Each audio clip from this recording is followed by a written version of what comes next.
Buenas tardes.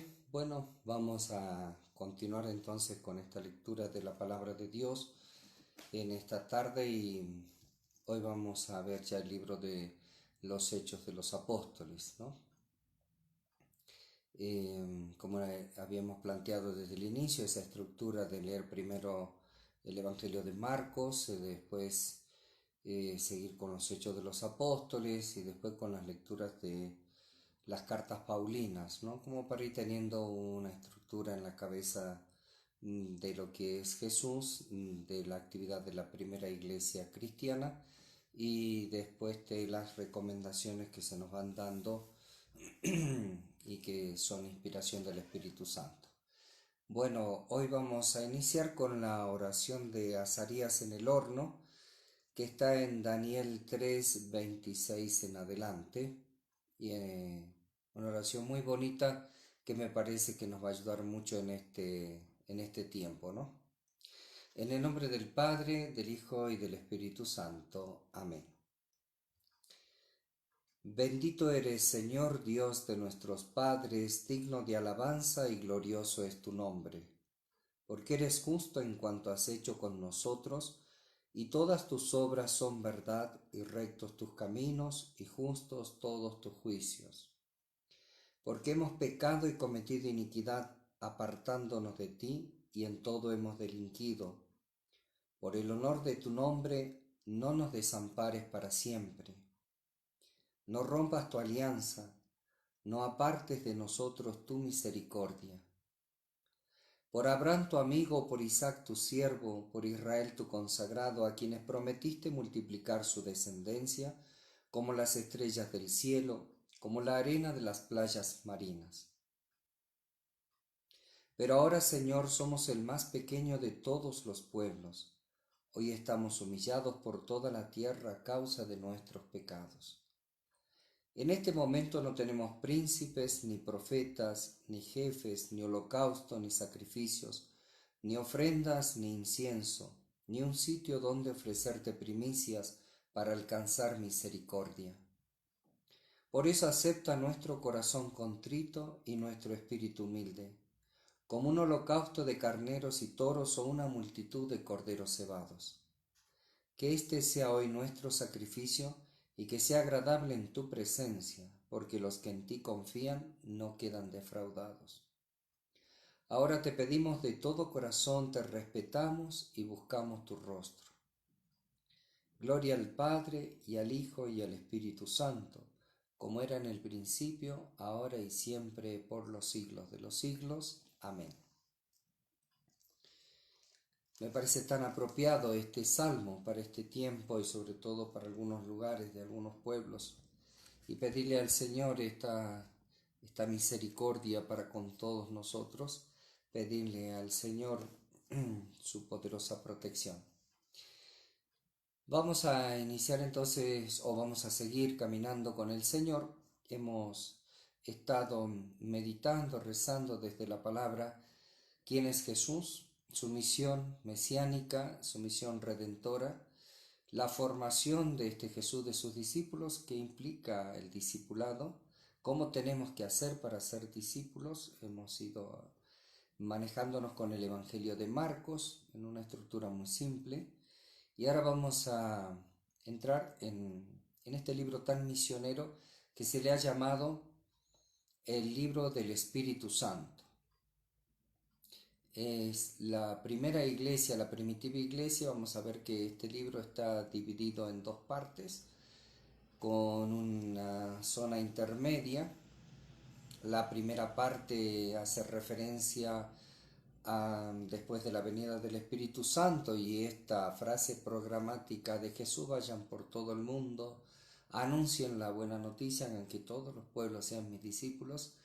Eh, Ese mandato es el que la iglesia lo va a tomar con toda su fuerza, lo va a creer, lo que en este tiempo me parece que ya no lo hacemos, ¿no?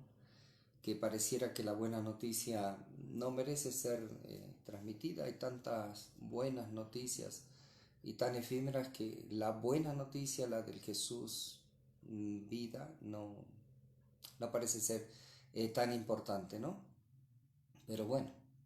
Vamos a seguir haciendo el esfuerzo y vamos a seguir creyendo y que salga de este corazoncito fuego, ¿no? El fuego que viene del Espíritu Santo. Entonces les decía, la primera parte de este libro es la iglesia primitiva en Jerusalén, la iglesia de Jerusalén, que va a tener como eh, figura principal a Pedro, y la segunda parte, con ese intermedio del cual estamos hablando, sería la iglesia fuera de Jerusalén, la iglesia de los no judíos, por así llamarlos, y donde van a empezar un montón de controversias porque estos hermanitos que se les llamaba paganos no estaban acostumbrados a la religión judía, no tenían por qué estar haciendo todo lo que pedía la religión judía y empezaron a rebelarse, a plantear un montón de cosas, y allí vamos a tener otro personaje que es Pablo. Mm, Es muy interesante esto porque mm, interiormente hay como un gozo, ¿no? Y también como una libertad, como un aire, porque los seres humanos tenemos esa tendencia a hacer leyes, a querer estructurar, a que todo el mundo marche igual, y sin embargo el Espíritu Santo no, es una brisa, un aire, un viento que no se sabe ni de dónde viene ni a dónde va. Y Él siempre se las ingenia para que nosotros entendamos que todo va más allá de las mismas reglas. Fíjense qué interesante que el Papa pueda rescatar, ¿no?, de lo que la misma Iglesia sabe por la palabra, que por ejemplo para estos tiempos el perdón de los pecados no necesita intermediarios. Después, bueno, volveremos a ciertas normativas, pero hoy no, hoy no. Hoy desde tu lugar, desde tu casa, en la presencia de Dios le vas a pedir perdón y vas a quedar totalmente purificado, como dijo el Papa, ¿no? Blanco como la nieve. ¿Qué quiere decir? Con un corazón limpio, que también te diga, no voy a volver a pecar. Revisen el Evangelio de hoy, del paralítico, ¿no? Ojo, no vuelvas a pecar porque te pueden ocurrir cosas peores. Bueno, eso será para después. Vamos a la estructura del libro. Yo reenvié por WhatsApp a la familia de Nazaret un link muy sencillo de una página que es clerus.org sobre una estructura muy simple de los Hechos de los Apóstoles. Algo ya se los he dicho y lo voy a dictar ahora para aquellos que no lo tienen. Después vamos a tratar de pegarlo en la página para que lo tengan todos. Son cosas muy útiles, muy útiles a la hora de entender un libro, y después vamos a empezar a leer directamente desde la introducción y avanzaremos algunos de los capítulos meditando, porque esa es la intencionalidad. Bueno, como decimos, lapicera, lápiz, lo que tengas a mano, para poder empezar a escribir. Vamos a dictar así brevemente esta estructura y recuerden, estamos en el libro de los Hechos de los Apóstoles, así que yo voy a decir de qué se trata y de qué versículos a versículos va todo ese relato. Comenzamos. Una introducción. Introducción, Hechos 1, todos 1, todos 1. Hechos 1 del 1 al 11. Hechos 1 del 1 al 11. Esa es la introducción. Segunda parte es la iglesia de Jerusalén. El relato de cómo la iglesia de Jerusalén empieza a predicar las curaciones, etcétera, la prédica fuerte, profunda de Pedro, que ya no es el mismo de antes, cuando recibe la acción del Espíritu Santo. Hechos 1:12, continuamos, Hechos 1:12 al 5:42. Lo voy a repetir entonces, Hechos 1:12 al 5:42. Estamos en la iglesia de Jerusalén y allí tienen unos subtítulos que no los voy a decir ahora, sino que ustedes lo podrán ver en la página. Tercero, Se le ha titulado La iglesia de Jerusalén a Antioquía, ese traspaso de la iglesia desde Jerusalén a Antioquía, ¿no? Eso lo tenemos en Hechos 6:1 al 12:25 con los subtítulos que implican. Pero usted ya tiene la estructura general para que usted sepa. Entonces, desde 6:1 a 12:25 es todo ese relato de la iglesia que sale desde Jerusalén y va camino hacia Antioquía y todo lo que hay en el medio, para hacerlo sintético. Y cuarto, de la iglesia de Antioquía a Roma. ¿Por qué? Porque hay una línea transversal así que va haciendo crecer y haciendo ver cómo este autor, que todos saben que es el mismo autor del Evangelio de Lucas, o sea, Lucas, perdón, el mismo autor, tanto del Evangelio como de Hechos de los Apóstoles, lo puede ver después de muchos años, porque esto está escrito después de muchos años, cuando ya la iglesia caminó. Podríamos decir es una relectura de los hechos que prácticamente todo el mundo conoce en aquel tiempo. Es como mirar de este. Nos pasa muchas veces a nosotros, ¿no? Entonces, bueno. Entonces está este camino de Antioquía a Roma está en Hechos 13, del 13:1, perdón, al 28:31. Al 28:31. Entonces sería el camino desde ya de Antioquía a Roma. Entonces Lucas se para aquí y desde ahí mira todo este camino y dice, wow, mira todo lo que ha vivido, todo lo que ha sucedido, todo lo que el poder del Espíritu Santo ha hecho en estos hombres, en estas mujeres tan débiles, tan frágiles. Bueno, en esa fe nosotros nos fundamos también hoy. Vamos a leer entonces, tengan su Biblia o su Nuevo Testamento, depende de que esté usando, y vaya a la introducción. No todas son iguales, pero sí similares. Entonces vamos a iniciar.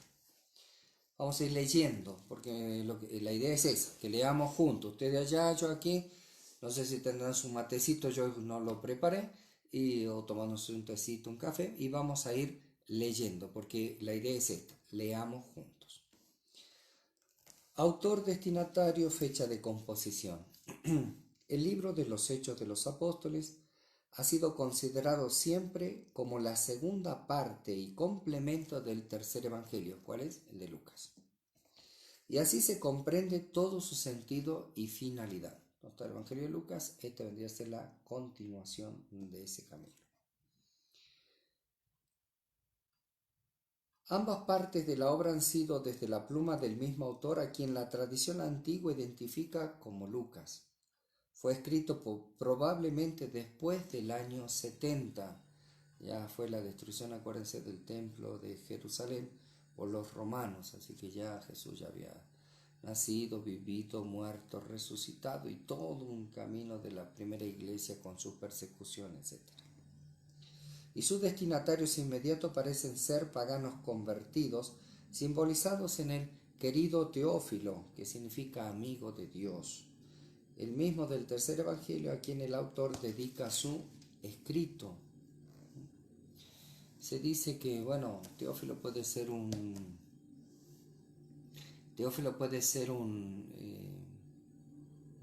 persona concreta o puede ser los paganos en general, porque Teófilo significa los amigos de Dios. Un segundito, voy a ver si tengo todo el volumen puesto porque me están poniendo que se escucha bajo. Vamos a ver. Bueno, mi volumen está al máximo, así que ustedes vean sus volúmenes o el auricular, así pueden escuchar un poquito mejor. El título dice no refleja exactamente el contenido del libro, pues en realidad se centra en dos personajes, que son, como dijimos, Pedro y Pablo. Así que los hechos de los apóstoles, en realidad no, tendría que haber sido los hechos de la primera comunidad y de Pedro y Pablo como personajes centrales, pero así queda. Si hubiera que encerrar en una frase el carácter principal del libro de los Hechos, se podría decir que es fundamentalmente una narrativa de misión. la primera de la iglesia, prolongación de la misma misión de Jesús. Esta iglesia que creyó en Jesús y va haciendo, viviendo, diciendo lo que hizo su maestro. Solo así se comprende que el verdadero protagonista de la obra es el Espíritu Santo, prometido y enviado por Cristo a sus servidores, que es el alma de la misión, el que impulsa la palabra o el mensaje evangélico a través del protagonismo secundario de Pedro, Pablo y del gran número de hombres y mujeres cuyos nombres y gestas, gracias a Lucas, forman ya parte de la memoria misionera colectiva de la comunidad cristiana de todos los tiempos. Entonces, volvemos a reafirmar, se ha dicho que este es el Evangelio del Espíritu Santo. No en vano se ha llamado entonces el Evangelio del Espíritu Santo. Este carácter misionero hace que el libro de los Hechos sea de un género literario único. Aunque narra acontecimientos reales de la iglesia naciente, no es propiamente un libro de historia de la iglesia.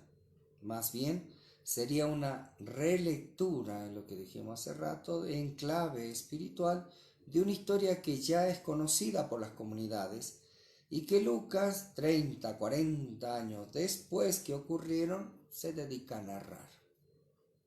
Su intención, pues, no es la de informar, sino de hacer que el lector descubra el hilo conductor de aquella aventura misionera que comenzó en Jerusalén y va a terminar en Roma, pasando por Antioquía y por un montón de otras comunidades que Pablo se encarga de evangelizar.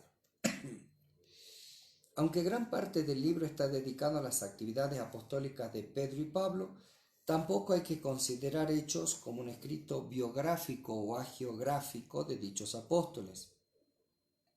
Lo que el autor pretende es interpretar sus respectivos itinerarios misioneros. Trata de interpretar de esto, acuérdense, como algo que nosotros hemos visto o vivido hace mucho y hoy podemos con nuevas luces decir, ahora sí, ahora estoy entendiendo qué está pasando.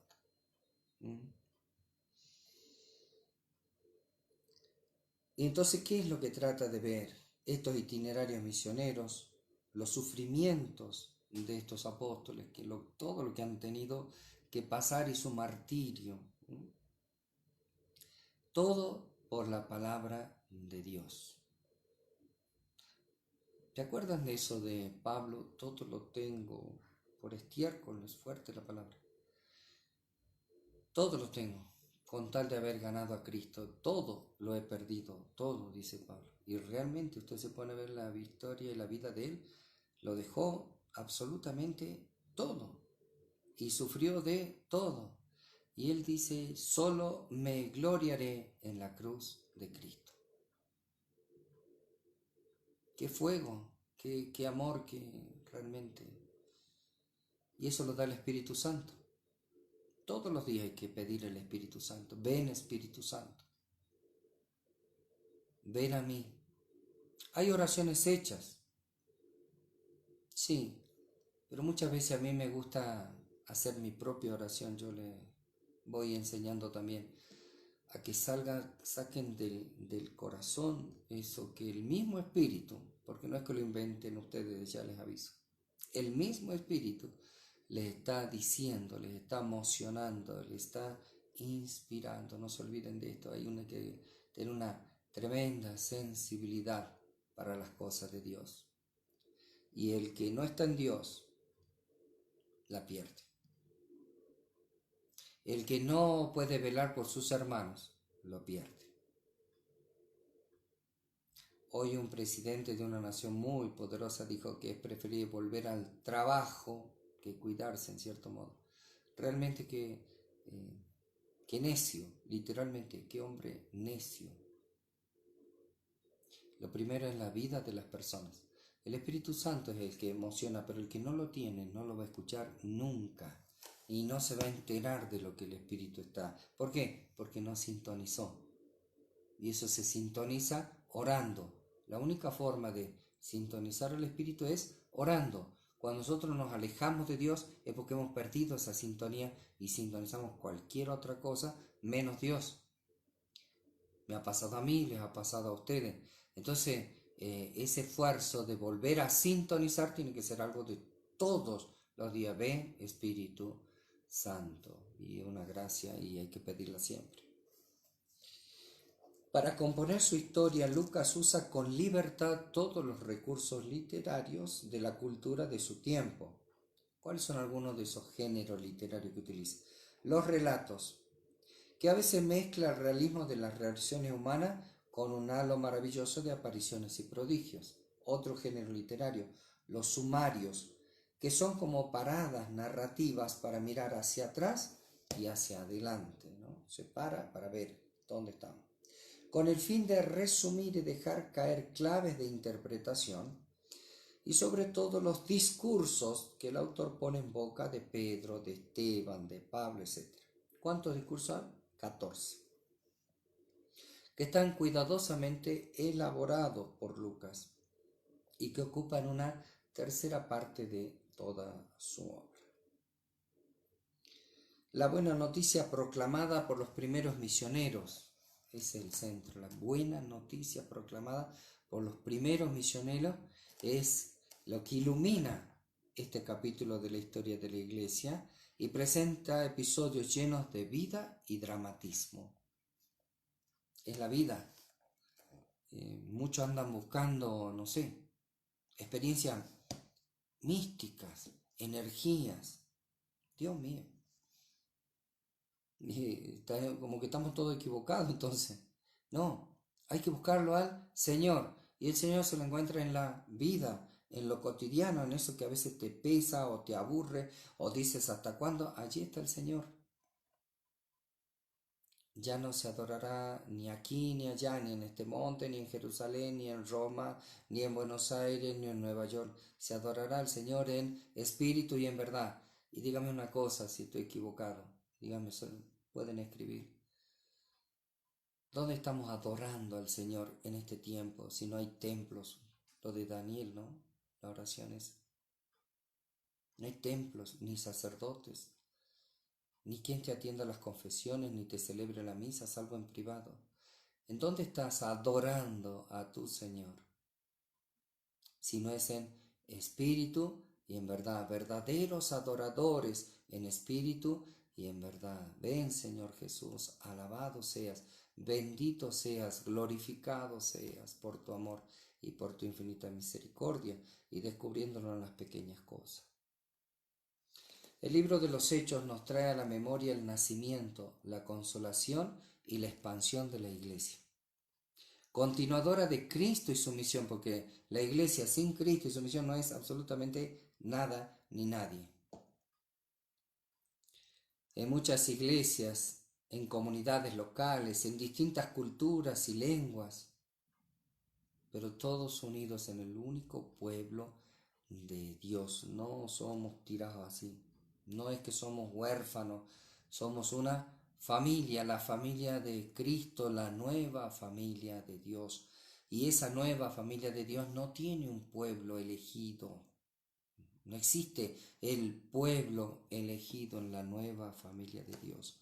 En la nueva familia de Dios, todos, absolutamente todos somos hermanos, hermanas, en Cristo Jesús. Y allí es donde nuestro corazón y nuestra mente tienen que expandirse. Miren qué interesante esto. La organización de las iglesias que nos presenta Lucas es fluida, no cerrada, no estructurada, como muchas de nuestras iglesias de hoy son. Y porque hay algunos, porque somos seres humanos, hay algunos que creen que son los patrones de estancia y que le han puesto ese pedazo de la iglesia para él. Realmente, es un chiste esto por ahí. No, la iglesia de Dios es el cuerpo de Cristo, es dinámico, como es nuestro cuerpo, desde que nacemos hasta que morimos. Y va cambiando. Y no hay una sola etapa que sea igual, tiene características comunes. Esta característica común de esta iglesia se llama Cristo y su mensaje. Y nada más. Lo demás. Tenemos que pensar y tenemos que ver qué concepto de iglesia tenemos. La iglesia tal cosa. Están hablando de la estructura, Están hablando de 2 o 3 hombres, 4, no sé, por ahí. Tu iglesia, ¿quién es tu iglesia? ¿Te has puesto a pensar? Yo una vez, para poder sanar la imagen de iglesia, hice 12 puntos. Mi iglesia. ¿Cuál es tu iglesia? ¿Qué implica tu iglesia? Si yo tengo que dar testimonio de mi vida, la vocación que tengo por la pura gracia de Dios, me la han sostenido los laicos, esos que han estado al lado mío. Y muchas veces los hermanos más cercanos no estuvieron. Y no lo digo con resentimiento, es una parte de esa historia, como dice Lucas, en donde hay mucho de vida y la vida tiene también esos dramatismos que no hay que hacer tan dramáticos, ya vienen solos. Y no ande buscando problemas porque como se dice, vienen solos. No, busca qué quiere el Espíritu Santo. Esta iglesia fluida tiene un cuerpo rector local que son los ancianos, es decir, los sabios, que en griego después se le va a llamar los presbíteros. Alguien tiene que guiar como se guía cualquier familia.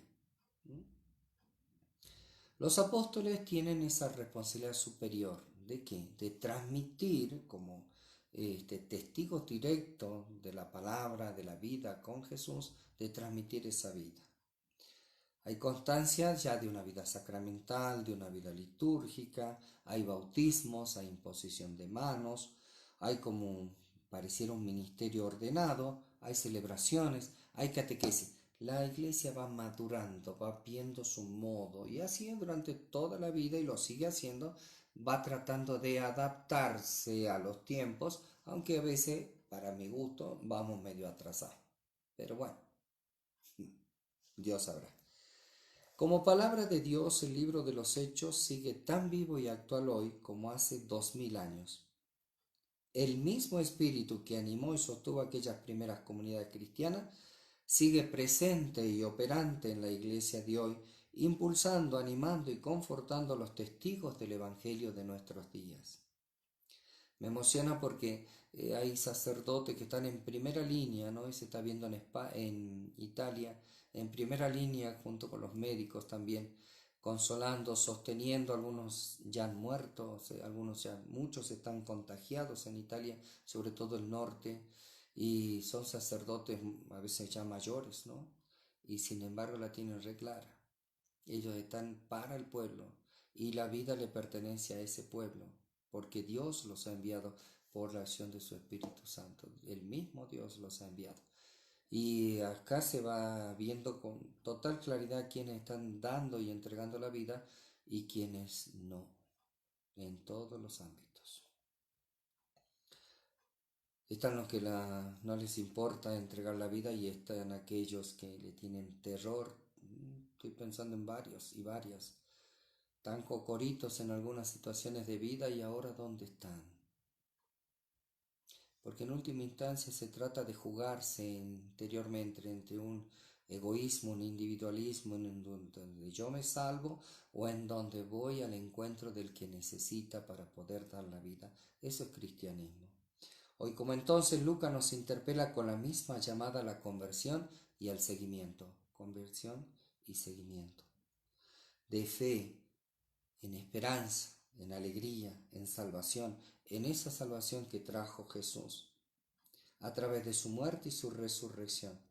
Finalmente es un libro que nos da la seguridad de que la palabra de salvación, impulsada por el Espíritu Santo, no será nunca encadenada ni amordazada, porque lleva en sí el aliento del poder y del amor salvador de Dios. Amén.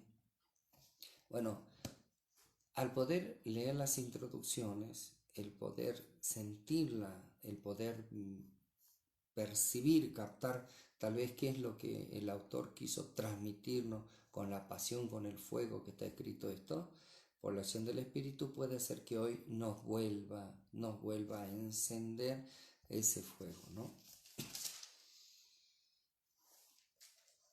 Se me acabó el tiempo según este reloj. Vamos a darle 5 minutos para iniciar en la lectura. Y vamos a rescatar una frase que está en Lucas, en Hechos 1:8, que es, eh, ese versículo programático, ese mandato, ¿no? Y lo voy a comenzar desde el versículo 6 para que podamos entender el contexto.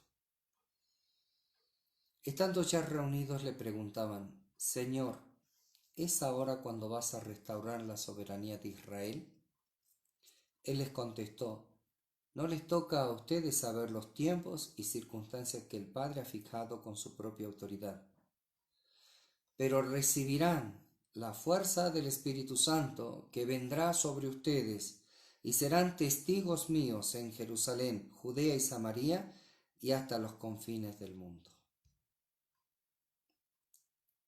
Ese es el discurso programático, el último mandato de Jesús para la iglesia esta naciente, y la misma palabra sigue hoy, viva, actual, sigue totalmente.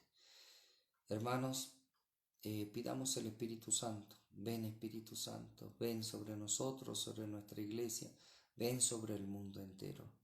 Ven con tu fuego para que esta palabra viva, que es Cristo Jesús, siga actuando, siga bendiciendo, siga sanando, siga liberando, siga perdonando y siga dándonos vida en abundancia. Que Dios los bendiga, hermanos. Tienen como tarea empezar a leer este libro de los Hechos de los Apóstoles. Espero por lo menos que lean hasta el capítulo 5, si es posible, o lo que usted pueda. Hagan lo que vaya pudiendo en su casa. Que Dios los bendiga y hasta la misa.